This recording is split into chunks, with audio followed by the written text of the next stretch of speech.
This is Formula One. Welcome to F1 Blogs, your go-to destination for all things Formula One. Today, we're diving deep into a topic that has generated a lot of discussion.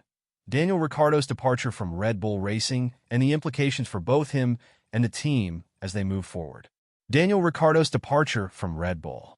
Daniel Ricciardo, a fan favorite and one of the most charismatic drivers in Formula One, is no longer part of the Red Bull Racing team after the conclusion of the Singapore Grand Prix. His exit from the team was not just a routine decision, but a significant turning point in the season. Following Ricciardo's departure, the team announced that New Zealand's Liam Lawson would be stepping in to take over the seat for the remainder of the season. This move aims to give Lawson valuable experience behind the wheel as he adjusts to the rigors of F1. In a recent episode of the F1 Nation podcast, Red Bull Racing's director Christian Horner provided further insight into the circumstances surrounding Ricciardo's exit. He clarified that the decision had been in the works for several months and was primarily driven by Marko, the team's motorsport advisor. Horner recounted Ricciardo's performance this season, saying, Ricciardo started the season inconsistently. The Miami GP was a weekend of two faces. On Friday and Saturday morning, he performed fantastically and seemed to be the Daniel of old, fending off Ferraris and performing above the car's potential. However, Saturday afternoon and Sunday were disastrous. Horner's observations highlight Ricciardo's struggles during the season, where flashes of brilliance were often overshadowed by disappointing results. Even in Barcelona, Helmut wanted him out of the car, and there was already a lot of pressure on him at that time, Horner stated. This pressure intensified as Ricciardo entered the Montreal Grand Prix weekend, where he faced considerable criticism.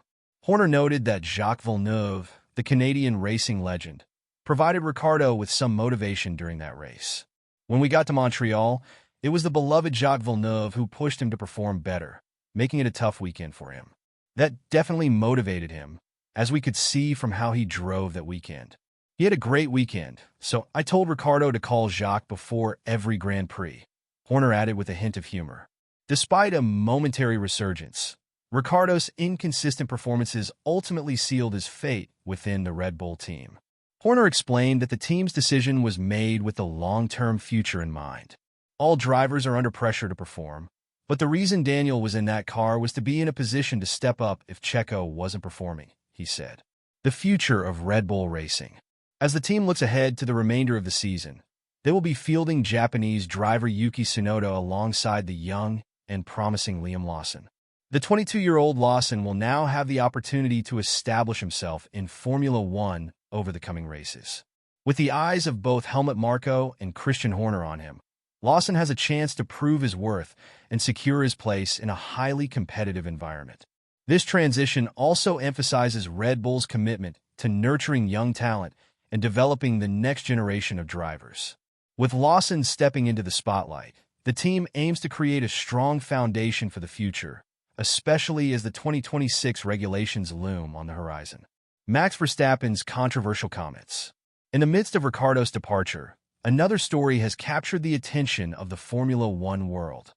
The recent sanctions imposed on Max Verstappen, who celebrated his 27th birthday during the Singapore Grand Prix weekend. Following the race, Verstappen expressed frustration with the FIA after receiving penalties for using inappropriate language during press conferences. His comments have ignited a larger discussion about driver behavior and the governance of the sport.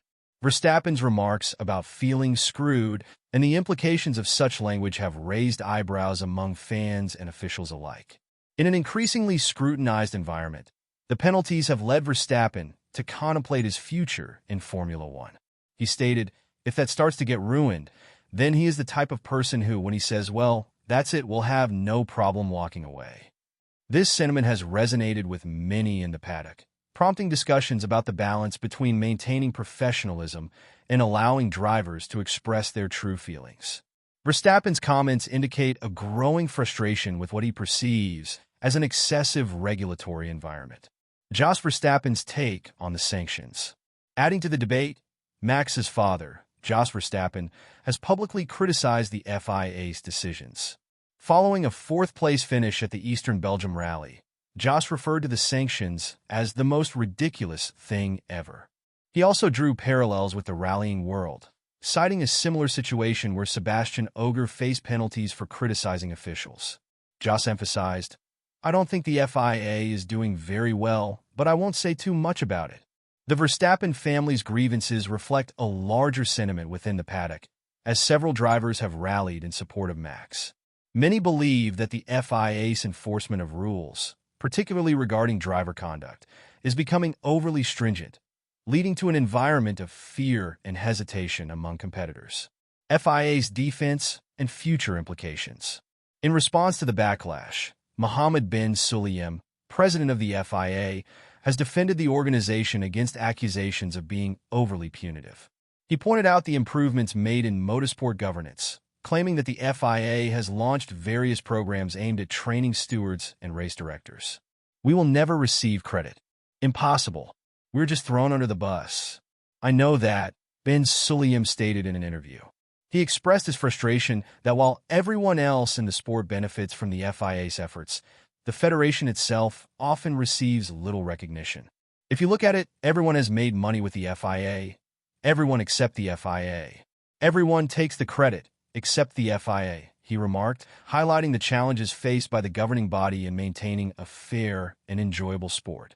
Conclusion. As we navigate through the complexities of Formula One, the narrative surrounding Daniel Ricciardo's exit, Max Verstappen's controversial comments, and the FIA's governance are intertwined. Each development has implications not just for the individuals involved, but for the future of the sport itself. Ricciardo's departure may serve as a wake-up call for drivers and teams to continually adapt and improve, while Verstappen's comments could spark a much-needed dialogue about the balance between regulations and personal expression in Formula One. Thank you for joining us at F1 Blogs. We appreciate your support as we cover the thrilling world of Formula One. Don't forget to subscribe to our channel for more in-depth analyses, breaking news, and updates. Your engagement is crucial to helping us bring you more exciting content.